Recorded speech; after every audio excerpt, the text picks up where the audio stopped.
Hello everyone! Welcome to another episode of Let's Have Renaissance with the Datekeepers. Thank you so much for joining us today. We hope you are enjoying your day wherever you are. I am Ito Otini.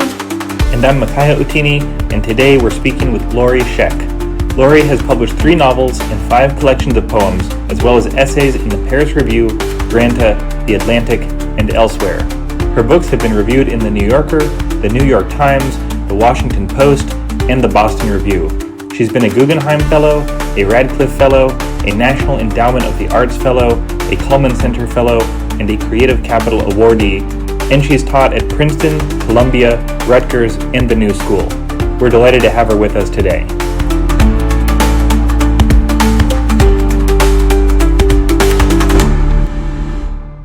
Before we begin, I would like to ask you for a favor.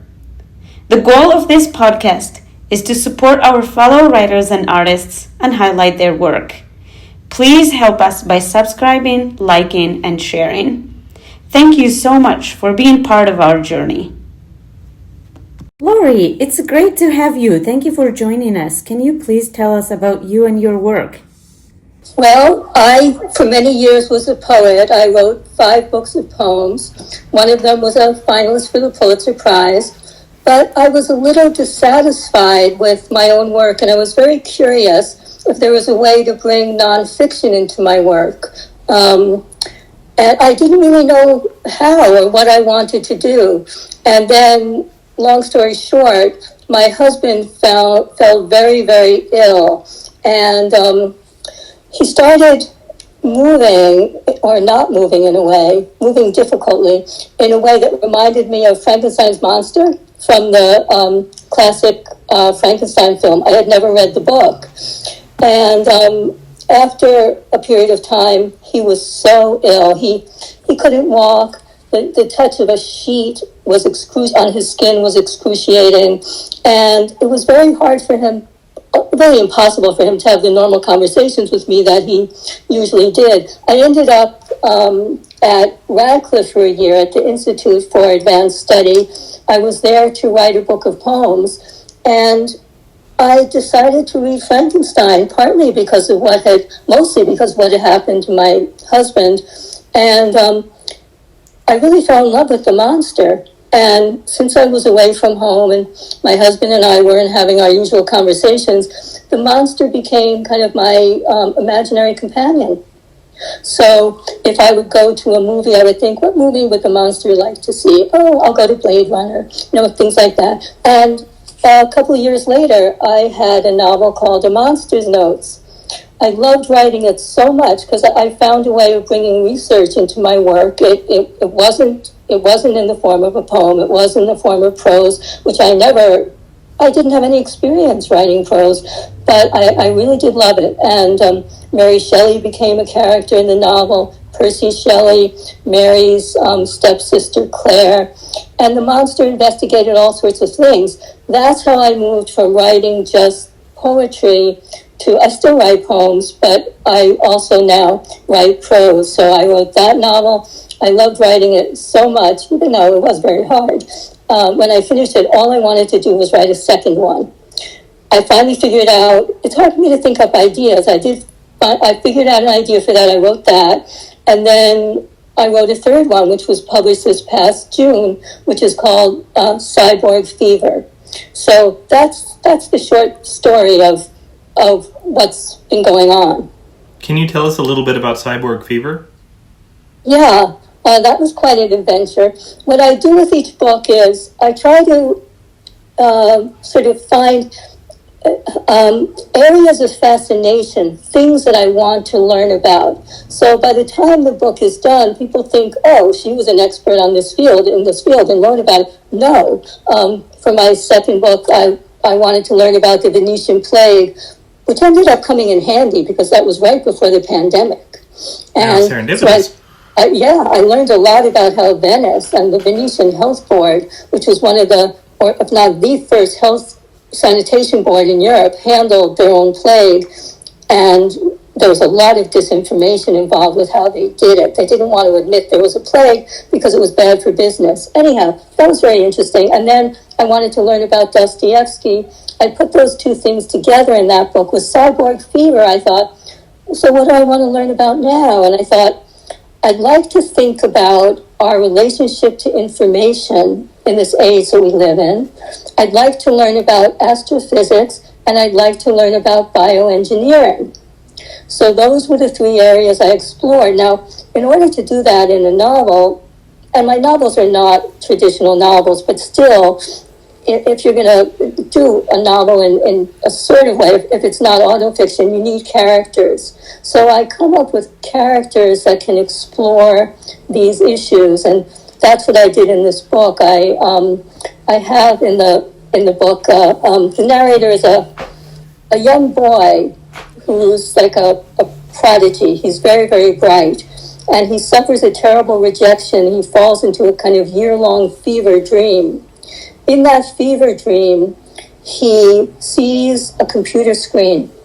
And on the computer screen appear all sorts of facts, mostly about astrophysics in his case. As the book goes on, he meets a cyborg. I never thought I would write any sort of speculative fiction at all, but when I got into bioengineering, it made sense to have a cyborg. And the cyborg, I didn't even plan him. One day I was writing and he sort of came to me almost like a visitation, and I just loved him.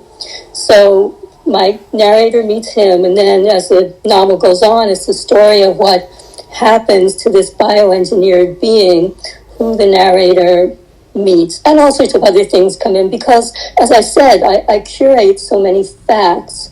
One of the things I think a writer can do that's often overlooked is to be a curator, is to find nonfiction facts that are really, really interesting and find a way to bring them into your work.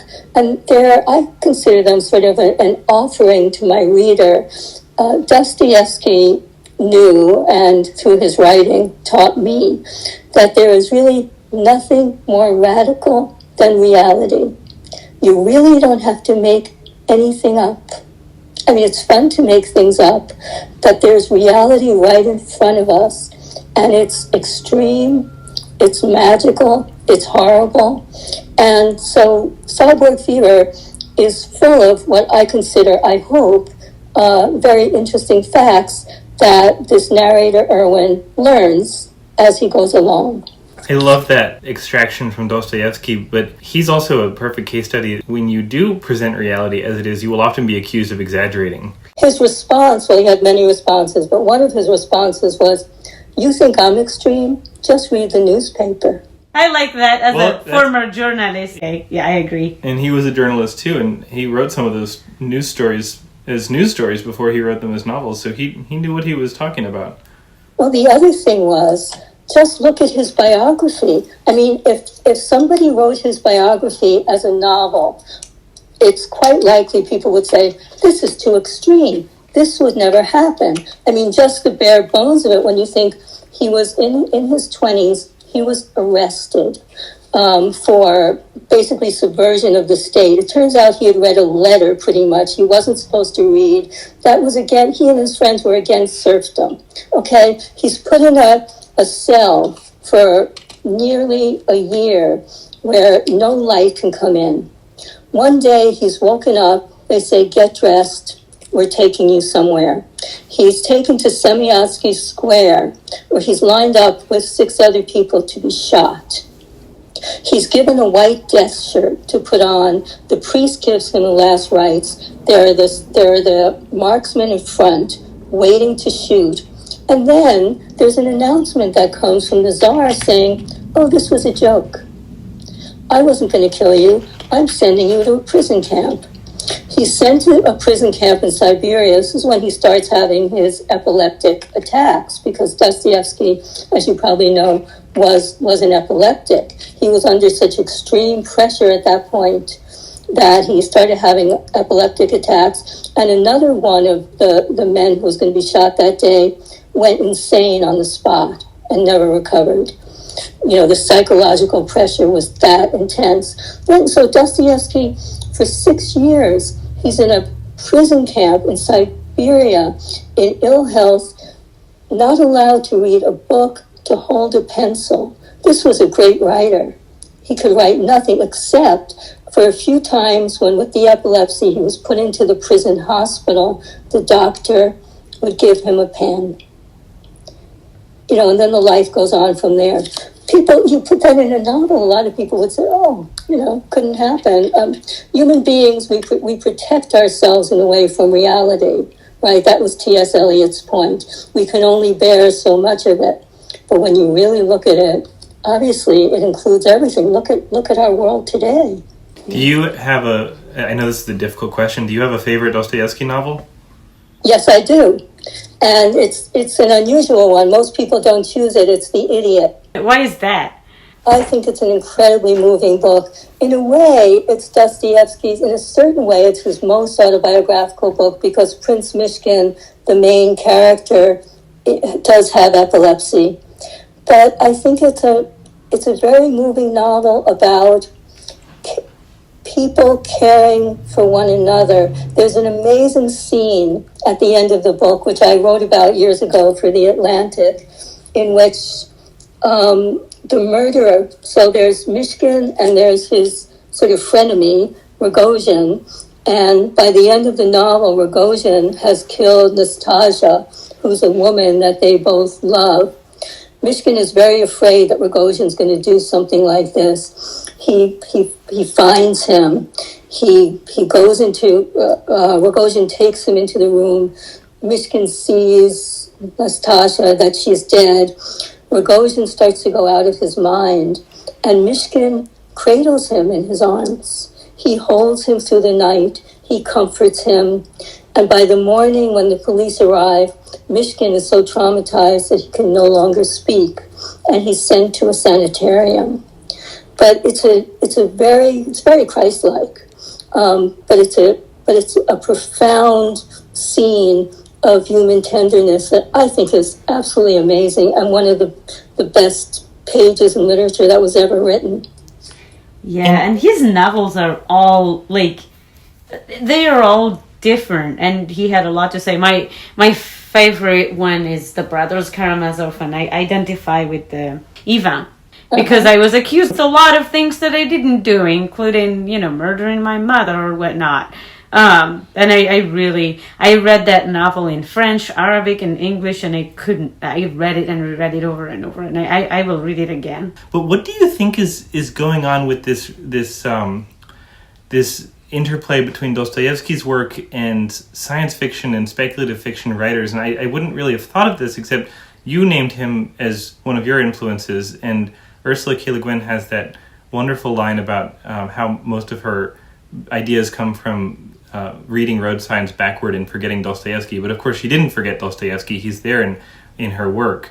And at first glance, Dostoevsky's not a science fiction writer or a speculative writer, but it does seem like there's a conversation being had between his world, which I guess is the intensity of reality, which at first glance may appear to take on grotesque and exaggerated proportions, but is actually just a reflection of what this world that we're living in actually looks and feels like, on the one hand, and then speculative fiction on the other, which is a world that doesn't yet exist, or maybe never will exist, but is being brought into our world to feel concrete and real, and entirely plausible. I don't know, I'm just kind of talking out loud here, but what do you think is the reason why Dostoevsky is such a fount for speculative fiction writers in the present? Well, I don't know, except the thing about speculative fiction, in a way, it's almost like realism. It is a way of looking at our world that seems exaggerated, and yet in a certain way, as we found as we go through the decades and we look at science fiction that's written and then what our world is like today, it's in many ways very, very accurate. I think the other thing is Dostoevsky was such a good psychologist, and if you're going to write really good speculative fiction, that's a very useful trait to have. And I think he was a good human reader too. He knew how to read humans. Completely. I mean, that was part of his enormously great gift. Absolutely. Yeah. Are there any other writers who you feel an affinity for in the same way that, because you mentioned Dostoevsky immediately, and it's really hard to find a parallel for him, but what other writers have influenced your work? I do. Well, obviously I spent a lot of time with Frankenstein by Mary Shelley, and I do think it's an extraordinary work. The monster is such an interesting character. You know, before I read the book, I didn't read the book until after my husband got sick. I had no idea that the monster was such a feeling, intelligent guy. I mean, he tries to figure out what's this strange race of people that made and yet fear me. He learns to read. He reads Paradise Lost. He reads Volney's Ruins of Empire. He really is a deeply feeling being who is trying to figure out what is tenderness, what is rejection, what is violence. Why am I, as he says, why am I a filthy type of yours? He feels so bad about himself. So I just think Shelley's novel is amazing. I like Sebald a lot. I think his project is extremely interesting. I did use a short story by Borjes in Cyborg Fever, Funes de Memorias, which is not a very long story. It's about 5 pages long, and I think it's one of the best stories ever written. It's about a boy named Aurelio Funes who has an accident. He falls off a horse, and he's partly paralyzed. After he becomes paralyzed, something happens to his mind, and he just remembers everything. He can remember the particular clouds in the sky 10 years before. All the little details, and he never forgets anything.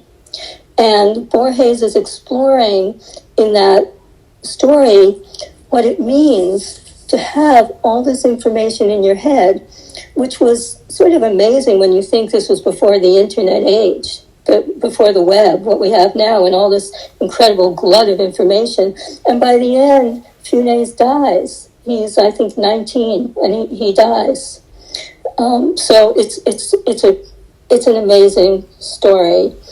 I like the work of Benjamin Labatut. I like a lot his book, When We Cease to Understand the World, that was written in Spanish and published in English about 3 years ago, I guess. It's a really interesting book. Once again, that brings in a lot of factual material. I think Roberto Bolaño is an amazing writer. So those are some of the ones that I would mention. You also write nonfiction. Can you tell us about your nonfiction?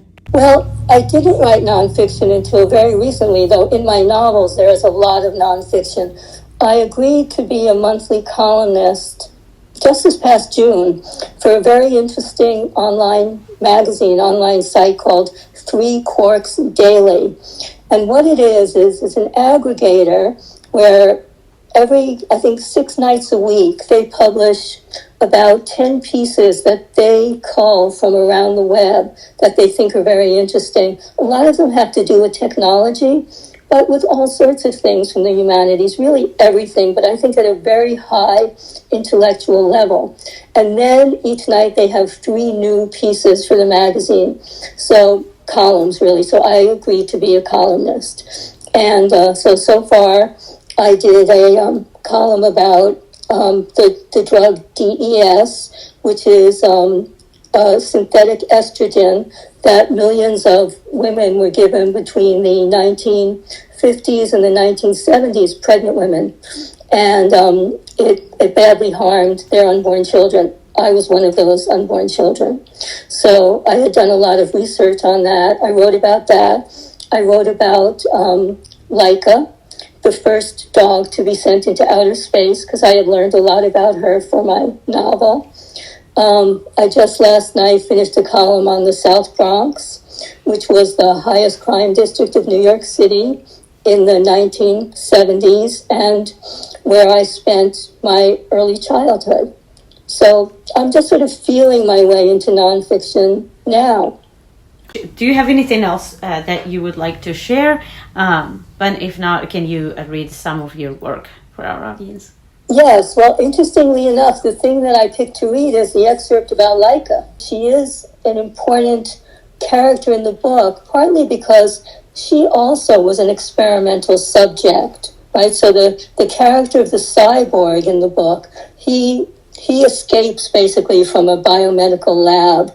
They've tampered with his brain, and he doesn't really know. He's being used for some experiment called the Empathy Project, but they won't tell him what it is. And as the book goes on, he gets more and more of an idea what it is. But something has gone wrong with him as an experimental subject. He hasn't come out quite how they wanted.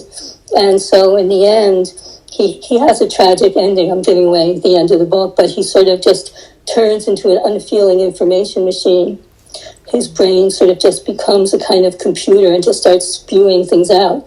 But before that happens, part of what he's thinking about is what it means to be an experimental subject, who else has been that, and so Laika comes into it. So I'll read this little excerpt with Laika. Laika was one of a group of Moscow street dogs rounded up for a secret program to send the first canine into space. Data was needed for the effects of space travel on a complex biological organism. Street dogs were chosen because they were survivors of the hardship of hunger and bad weather. They'd already proved their toughness. And all the chosen dogs were female, more naturally compliant than males. Quote, the specimen is a 5-kilogram mongrel female, approximately 3 years old. At the intake center, they described her as quiet and charming. What was known but kept secret was that whatever dog was chosen would die in outer space. The technology to return had not yet been invented. During her first hours at the training center, Laika was implanted with sensors to monitor biological data. A small loop of her carotid artery was pulled through the flesh of her neck. This would be the attachment point for the biological monitors on Sputnik 2. Over the next days, she was fitted with a spacesuit and waist receiver.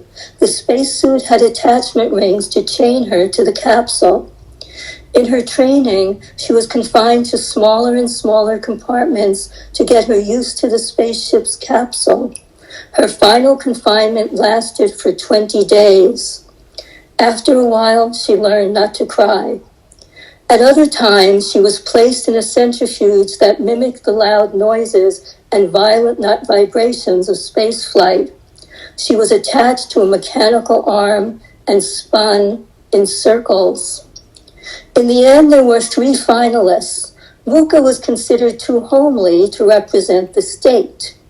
Albina was everyone's favorite. She was beautiful and had already served on several smaller missions. One technician remembered, Albina was everyone's darling. It was exceedingly painful to think of sending her to her death. Laika was chosen so Albina could live. What does wordless thinking feel like? On the morning of November 3rd, Sputnik 2 shimmered like a white candle against a cloudless sky. On liftoff, Laika's heart rate soared to 260 beats per minute.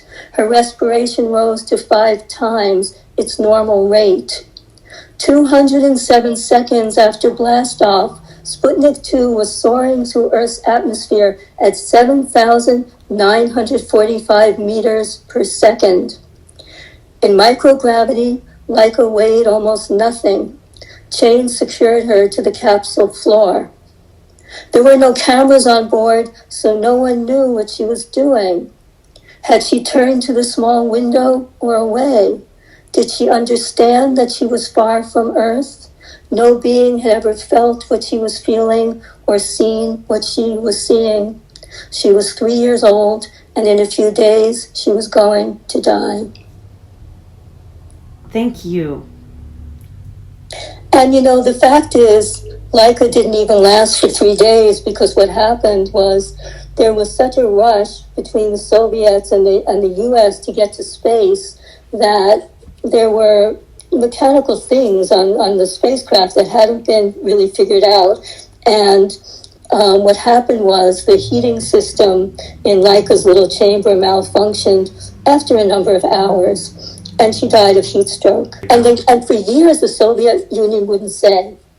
And they had Laika's image on cups, on stamps. She got very famous, and it wasn't until years later that they said really what happened to her. Thank you so much for sharing that. Yeah. Would you like to share something else, or do you have anything else you would like to add? There's one thing that I do like to mention in terms of the use of nonfiction in the book. Early on in Cyborg Fever, when an early reader was reading it, there's something that happens in the third section. This gets into the whole speculative fiction idea again and how real it is. The reader thought I must have made this up, and I didn't make it up. What it is there's a syndrome called resignation syndrome that is suffered by refugee children, mostly in Sweden. And what happens is when their families apply to the migration board to have permanent residency in Sweden and get turned down, the children are often the ones to read the letter because they've learned Swedish and the parents haven't. And soon after the child reads the letter, this has happened to thousands of children, they start getting extremely, extremely tired. And they fall into a kind of sleep that lasts often for years. And I just think it's an example of how extreme reality is, how psychological, how important, and how telling that it's such a graphic image of the suffering of children who have had to leave their country because it's untenable to be there anymore. Their parents are getting attacked. Their relatives are getting murdered. They get to a safe country, and then the country says you have to leave, and the children cannot bear that reality.